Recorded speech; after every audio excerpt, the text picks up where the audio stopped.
दैनिक Bible पठन दिन 83। पुराना नियम नंबर्स चैप्टर 16:36 से 50, नंबर्स 17, नंबर्स 18। यहोवा ने मूसा से कहा, हारून के पुत्र याजक एलियाजार से कहो कि वह आग में से सुगंधी के पात्रों को एकत्र करे। डेरे से दूर के क्षेत्र में उन कोयलों को फैलाओ। सुगंधी के बर्तन अब भी पवित्र हैं। ये वे पात्र हैं जो उन व्यक्तियों के हैं जिन्होंने मेरे विरुद्ध पाप किया था। उनके पाप का मूल्य उनका जीवन हुआ। बर्तनों को पीट कर पत्थरों में बदलो। इन धातुओं के पत्थरों का उपयोग वेदी को ढकने के लिए करो। वे पवित्र थे क्योंकि उन्हें यहोवा के सामने प्रस्तुत किया गया था। उन चपटे बर्तनों को इस्राएल के सभी लोगों के लिए चेतावनी बनने दो। तब याजक एलियाजार ने कांसे के उन सभी बर्तनों को इकट्ठा किया जिन्हें वे लोग लाए थे। वे सभी व्यक्ति जल गए थे, किंतु बर्तन तब भी वहां थे। तब एलियाजार ने कुछ व्यक्तियों को बर्तनों को चपटी धातु के रूप में पीटने को कहा। तब उसने धातु की चपटी चादरों को वेदी पर रखा। उसने इसे वैसे ही किया जैसा यहोवा ने मूसा के द्वारा आदेश दिया था। ये संकेत था कि जिससे इस्राएल के लोग याद रख सके कि केवल हारून के परिवार के व्यक्ति को यहोवा के सामने सुगंधी भेंट करने का अधिकार है। यदि कोई अन्य व्यक्ति यहोवा के सामने सुगंधी जलाता है तो वह व्यक्ति कोरह और उसके अनुयायियों की तरह हो जाएगा। अगले दिन इस्राएल के लोगों ने मूसा और हारून के विरुद्ध शिकायत की। उन्होंने कहा, तुमने यहोवा के लोगों को मारा है। मूसा और हारून मिलाप वाले तंबू के द्वार पर खड़े थे। लोग उस स्थान पर मूसा और हारून की शिकायत करने के लिए इकट्ठा हुए। किंतु जब उन्होंने मिलाप वाले तंबू को देखा तो बादल ने उसे ढक लिया और वहां यहोवा का तेज प्रकट हुआ। तब मूसा और हारून मिलाप वाले तंबू के सामने गए। तब यहोवा ने मूसा से कहा, उन लोगों से दूर हट जाओ जिससे मैं उन्हें अब नष्ट कर दूं। मूसा और हारून धरती पर गिर पड़े। तब मूसा ने हारून से कहा, वेदी की आग और अपने कांसे के बर्तन को लो। तब इसमें सुगंधी डालो। लोगों के समूह के पास शीघ्र जाओ और उनके पाप के लिए भुगतान करो। यहोवा उन पर क्रोधित है। परेशानी आरंभ हो चुकी है। इसलिए हारून ने मूसा के कथनानुसार काम किया। सुगंधी और आग को लेने के बाद वह लोगों के बीच दौड़कर पहुंचा। किंतु लोगों में बीमारी पहले ही आरंभ हो चुकी थी। हारून ने लोगों के भुगतान के लिए सुगंधी की भेंट दी। हारून मरे हुए और जीवित लोगों में खड़ा हुआ और तब बीमारी रुक गई। किंतु इसके पहले कि हारून उनके पापों के लिए भुगतान करे, 14,700 लोग उस बीमारी से मर गए। तब यहोवा ने इसे रोका। वहां ऐसे लोग भी थे जो कोरह के कारण मरे।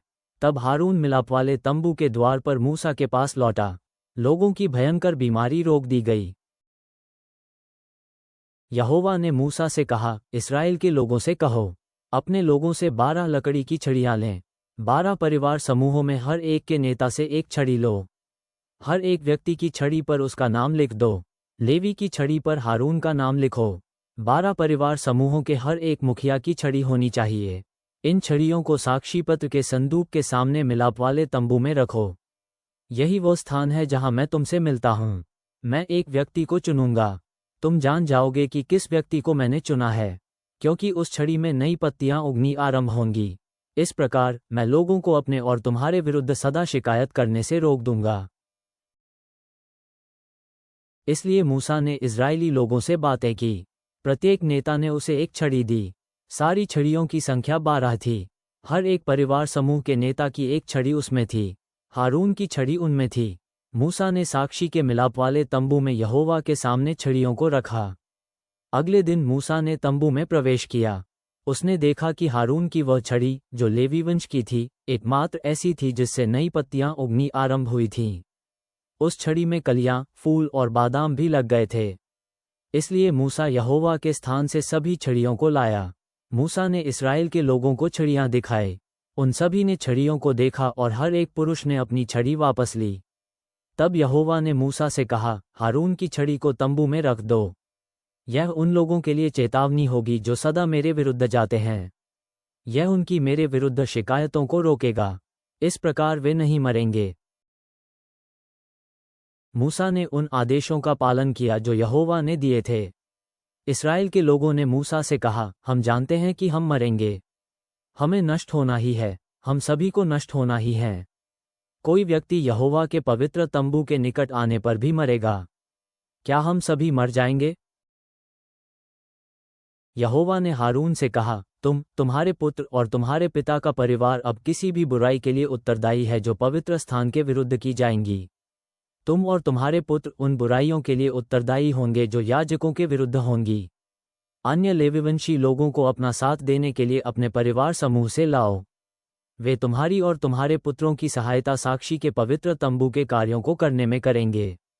लेवी परिवार के वे लोग तुम्हारे अधीन हैं।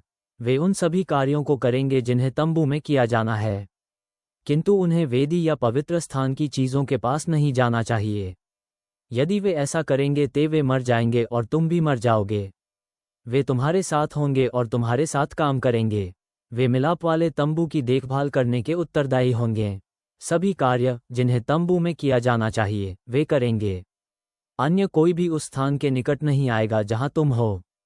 पवित्र स्थान और वेदी की देखभाल करने के उत्तरदायी तुम हो।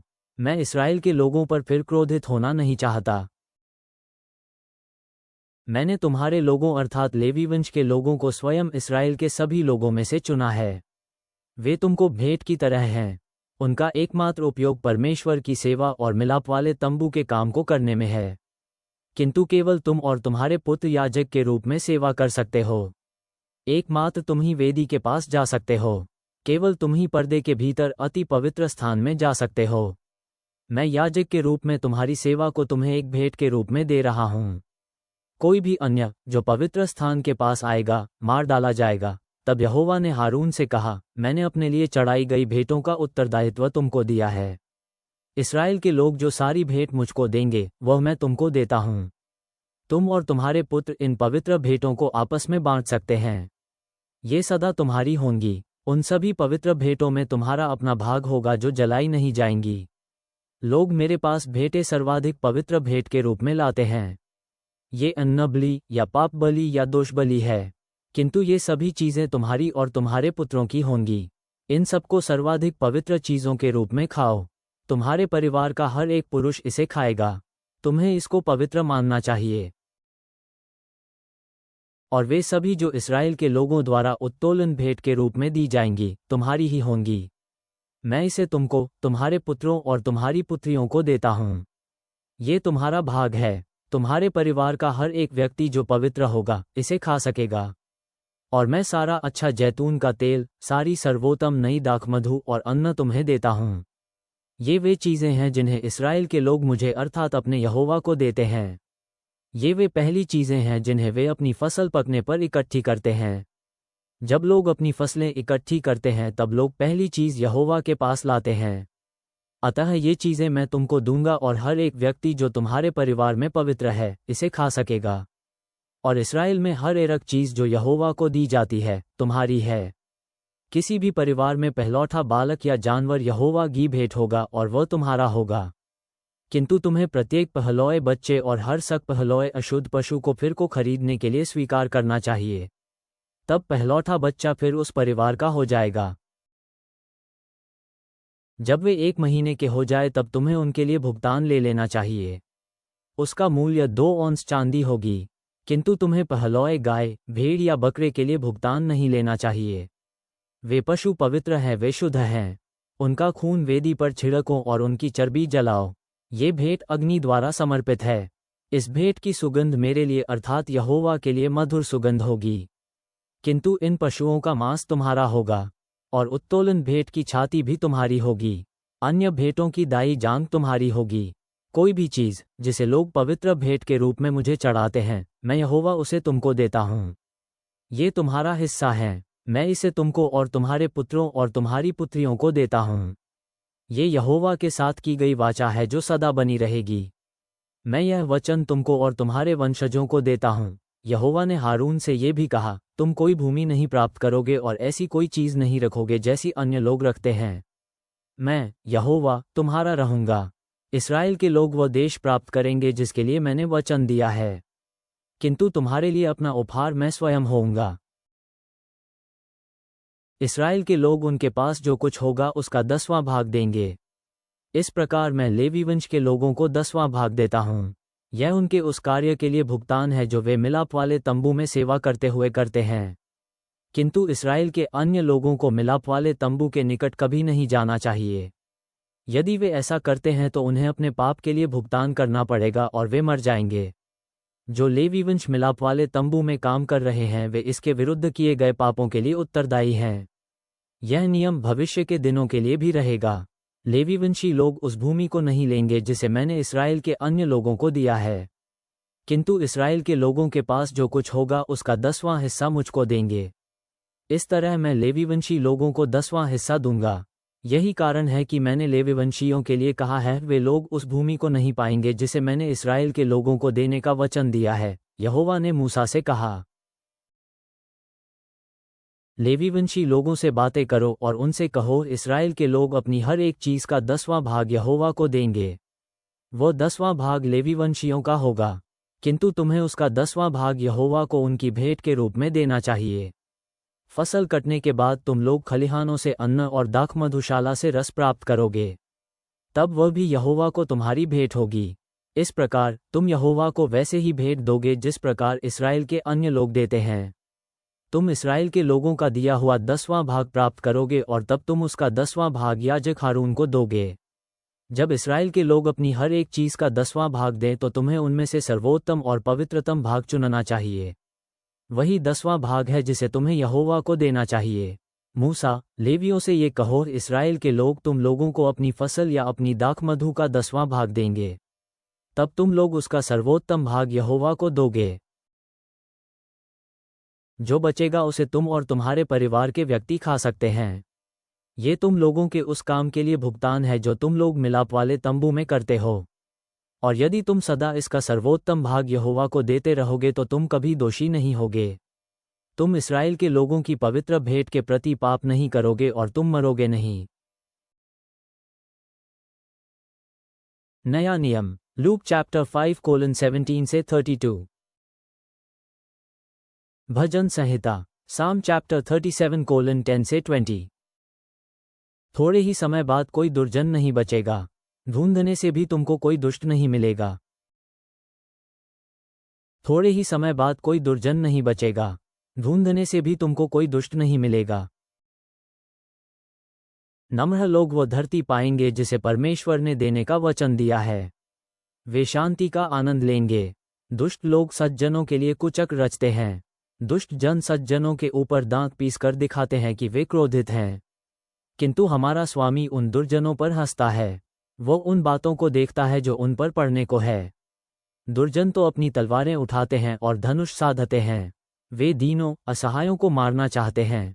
वे सच्चे सज्जनों को मारना चाहते हैं, किंतु उनके धनुष चूर चूर हो जाएंगे और उनकी तलवारें उनके अपने ही हृदयों में उतरेंगी। थोड़े से भले लोग दुर्जनों की भीड़ से भी उत्तम है, क्योंकि दुर्जनों को तो नष्ट किया जाएगा, किंतु भले लोगों का यहोवा ध्यान रखता है। शुद्ध सज्जनों को यहोवा उनके जीवन भर बचाता है। उनका प्रतिफल सदा बना रहेगा। जब संकट होगा सज्जन नष्ट नहीं होंगे। जब अकाल पड़ेगा सज्जनों के पास खाने को भरपूर होगा, किंतु बुरे लोग यहोवा के शत्रु हुआ करते हैं। सो उन बुरे जनों को नष्ट किया जाएगा। उनकी घाटियां सूख जाएंगी और जल जाएंगी। उनको तो पूरी तरह से मिटा दिया जाएगा। स्वर्गीय पिता, हम नम्र हृदय के साथ तेरे सामने आते हैं। विद्रोह के परिणामों और गिनती की पुस्तक में दिखाए गए तेरे मार्गों का पालन करने के महत्व पर चिंतन करते हुए हमें उस चंगाई और क्षमा को अपनाने में मदद कर जो यीशु ने लूका में प्रदान की, हमें याद दिलाते हुए कि कोई भी तेरी कृपा से बाहर नहीं है। जैसे हम भजन संहिता 37 पर मनन करते हैं, हमें तेरे समय और प्रबंध पर भरोसा करना सिखा, ये जानते हुए कि दुष्ट कुछ समय के लिए समृद्ध हो सकते हैं, परंतु तेरा न्याय अंततः प्रबल होगा। हमें धार्मिकता से जीने और अपने आसपास के लोगों को प्रेम बांटने के संकल्प में दृढ़ कर। आज तेरा वचन हमारी शक्ति बने। आमीन।